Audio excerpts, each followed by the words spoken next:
Hi, everybody. Thank you so much for tuning in with us today with our webinar on literature in the modern day. My name is Tim. I'm the founder and president of the New Jersey Growth Initiative. And today we have two very special guests that are both AP English Literature and Composition teachers at Piscataway High School. Would you guys like to introduce yourselves? Hi, I'm Michelle Klastava. Hi, Chris Hamas. So I just want to hear your guys' takes on how do you think literature has impacted society over the years? It's a broad question, but just to get some ideas out there. Yeah, it is a pretty broad question. I guess it depends on what kind of literature you're talking about. If you mean fiction and how fiction has had an impact, I think that especially given the current situation, we're seeing a lot of ways in which fiction has predicted some of the possible outcomes. I know in speculative fiction, we've been covering viruses and dystopian societies. And one of the things the students noticed is how similar predictions that were made 50 and 60 years ago are to what are, the facts that are coming to fruition right now. But if you take a step back and look from a broader perspective, I think literature is a great way for students to empathize with others. It gives you an opportunity to view things through the eyes of someone that is not like you, as well as viewing things through the eyes of someone who is like you, so that you get both perspectives, that feeling that you're not alone, but also that opportunity to experience something to help you understand it better so that you can comprehend it when you come in contact with it in the real world as well. Yeah, I think literature has been a force that has shaped society, that has often been a springboard for action in the world. As Ms. Kay said, it very often can, in some ways, predict the issues that society is going to face with technological growth and change. And I think it's important that we look at literature as a means of highlighting the best of humanity in trying times. And I think that's something that we really need today. I mean, I was happened to be on a road running and saw another citizen, a young boy, fall off his bicycle, and I saw other runners go by because he didn't have a face mask on, um, and so it's not the first time in our society that we've been hit with a significant cause of fear, and I think literature shows us the best of humanity in the worst situations, and I think that's really what we need right now. It shows us how we can. It shows us what we're fighting for. Shows us our values and what our priorities should be. You had to choose one or two works of literature that you feel had the biggest impact on our society. What would they be? As far as works of literature that, to me, I think every student should have read just to have a healthy understanding of what's going on right now. I mean, 1984 is impossible to rule out. I think it's essential that students read and understand that text. The Handmaid's Tale. I mean, anything that's in that dystopian realm right now, I think is critical to read and understand. But when you're looking at shaping the world for what it's become, I mean, it's impossible to, and I know Mr. Hamas is going to laugh at me, but it's impossible to eliminate some of those romantic authors that remind us of simplicity and remind us of elements of humanity that are important, the emotions, the connection between nature and emotion and simplicity that I think are so important. So I guess. Yeah, I do think that sometimes literature works in the opposite direction. I mean, very often it is a force that incites change, but sometimes it's a force that helps us slow down change and really take a look at what's really important and reevaluate where we're going and whether or not it's where we want to be. So I think it works in both ways. And so, like, even as something like that, yes, dystopian literature is something that we'll be starting in our AP literature courses, and I think it will be very beneficial in that sense of guiding us through situations where we're often clouded by fear and we need to be reminded of what we need to hold on to. We're here in a situation where literally humanity is at stake. We have to make sure we don't lose humanity in the process of saving it. So, any literature works in that realm, I think. But it's difficult to pinpoint one exact one. Would you guys mind defining what the literary canon is? So literary canon has been traditionally works that have been established by academia, and by that I mean in previous decades by a fairly uniform perspective from professors in the field. And so for many years, the canon was something that was pretty solid, whereas I do believe that now that word means something entirely different in terms of what literature is important for the society that we live in, and to match the interests and the lifestyles of the people that live in our society today. How do you think that canon has changed over time? Like, has it become more inclusive? Has it shifted to like a different paradigm? Like, what do you believe that it is now compared to what it was before? I think the term, the literary canon, the term itself had taken on such a negative connotation for so long because it was so exclusive that many teachers started breaking away from it in the classroom and making it more inclusive to the type of students that we're teaching and the perspective that's in our classroom. So the concept of the canon has changed so much that even to talk about the traditional canon, I don't know many people who are still working with it primarily in the classroom. I think we've expanded and gone beyond it, which is a great thing. It's changed, and we love to see this change. I think the good thing about literature is that, and the good thing about expanding the canon to include all voices that are present in our classes, in our neighborhoods, in our country, in our world.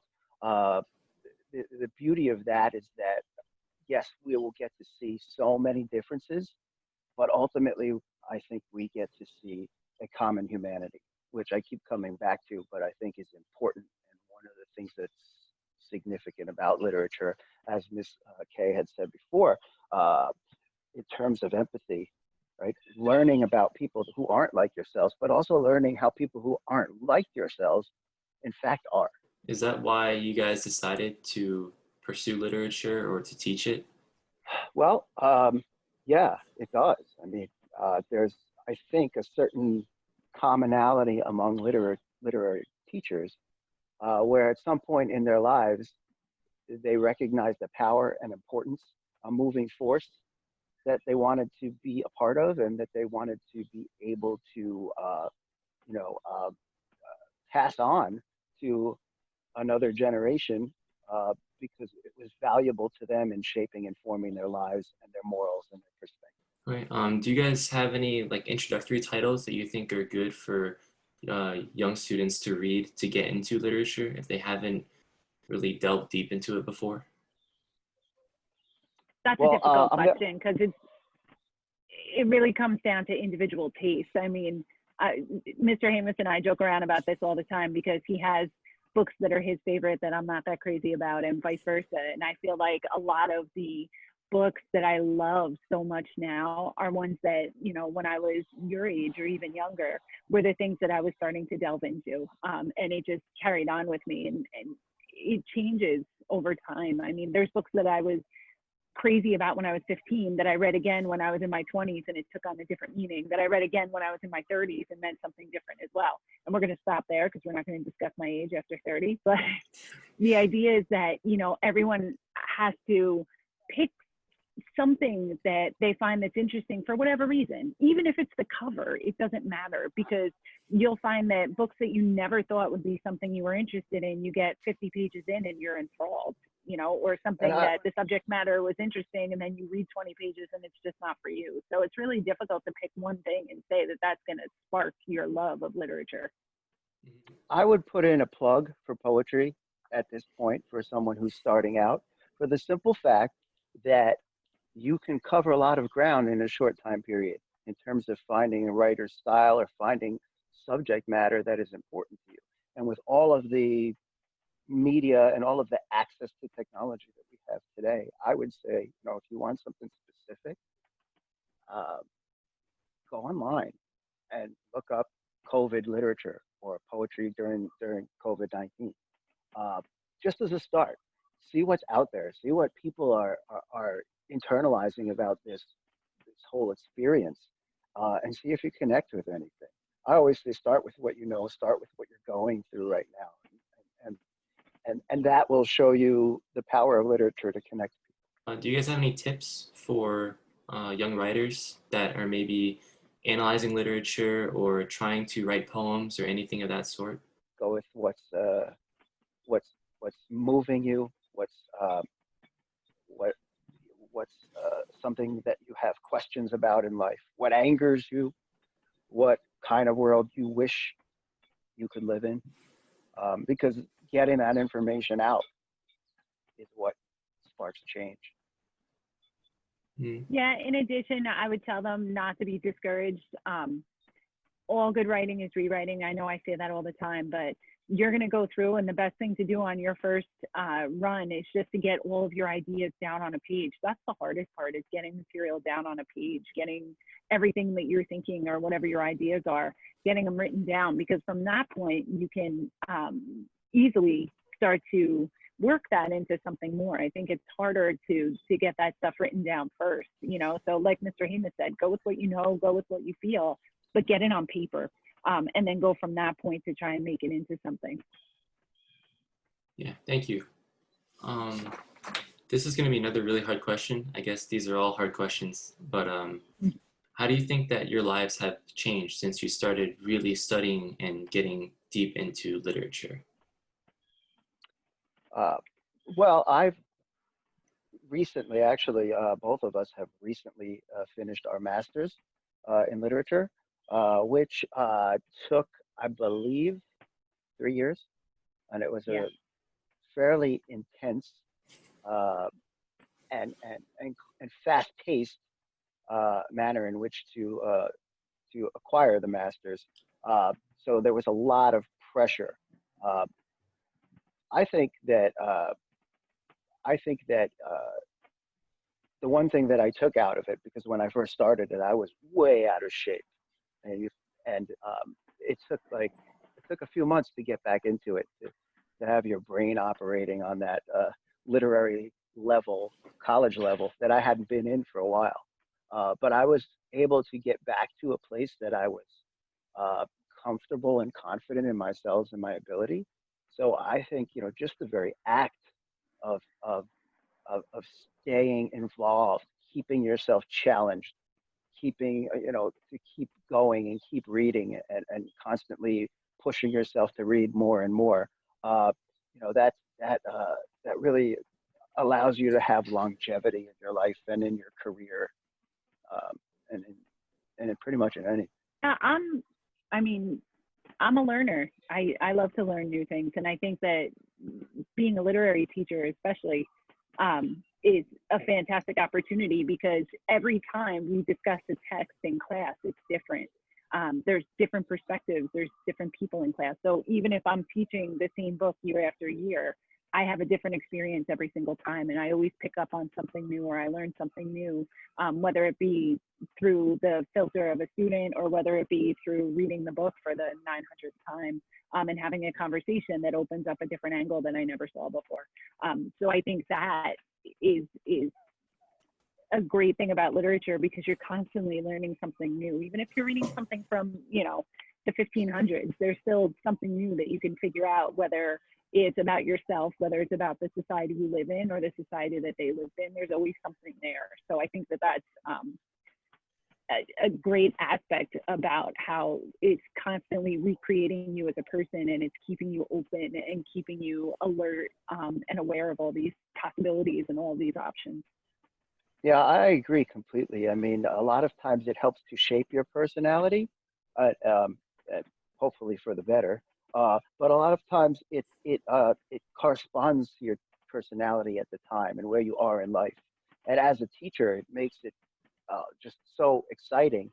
You know, you'll teach something for 3 or 4 years, and as Ms. K, you're still getting a lot out of it, and you're perfecting the way you deliver the instruction, and you get good things out of it. But then you hit a spot where you yourself need to teach something else, because the act of reading something versus teaching it is entirely different. And you'll get so much more out of the literature, every word, every detail, when you're teaching it, because you have to. You have to be ready, you have to be prepared. But just that idea of going in a completely different direction every couple of years, it really rejuvenates you as a reader and as a teacher. I think this is one of the last questions. This is a really subjective one, but there's this stigma surrounding like fiction that a lot of people, in this world of productivity, in this world of our nation of achieving the American dream, people think that it's not as beneficial to use your time to read fiction when you could be reading nonfiction, learning about the actual world that's happening around you, or reading self-help books to help yourself grow and develop as a person. What would you say to those people that believe in that stigma and that feel that fiction isn't as impactful as those other types of books? Well, I would ask them, what kind of person do you want to become? I mean, based on what you're reading, what is your end goal? Uh, if your end goal is to make a lot of money, then that's probably the way to go. But there are many people who believe that that is not the most complete definition of a happy life and a happy future. And I think reading fiction, although it is technically not real, it's a lot more real in terms of its depiction of humanity and its struggles and and its outcomes. You know, it is and has always been a moral uh, force, an instructional force, even a spiritual force.